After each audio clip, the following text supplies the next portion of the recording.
আজকে আমি সিঙ্গারা তৈরি করব। সেই জন্যই তো গাজর আর আলু কেটে নিলাম। এখন গাজর আলু দিয়ে একটা সবজি রান্না করে নেব। তো বন্ধুরা কেমন আছেন সবাই? আমি তো ভালো আছি। এদিকে আমার সবজিটাও হয়ে আসলো প্রায়। অন্যদিকে আমি সিঙ্গারার জন্যে লুচি বেলে নেব। লুচিটা বেলে আমি সিঙ্গারাটা তৈরি করে নেব। লুচিটা বেলে ওর সিঙ্গারার শেপ দেব এখানে।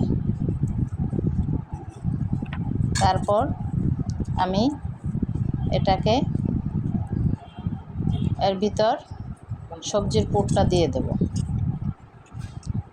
সবজির পুর দিয়ে এই তো তৈরি হয়ে গেল আমার সিঙ্গারা। এখন এগুলাকে আমি তেলে ভেজে নেব। এতে এক একটা করে আমি তেলে ভিতর ছেড়ে দিচ্ছি সিঙ্গারাগুলো। এগুলো ভাজা হয়ে গেলে আমি এখন এগুলাকে তুলে নেব। এপিট এপিট করে ভালো করে সিঙ্গারাগুলি আমি ভেজে নেব। এই তো আমার সিঙ্গারা তৈরি হয়ে গেল। এখন সসের সাথে এগুলাকে আমি পরিবেশন করে নেব।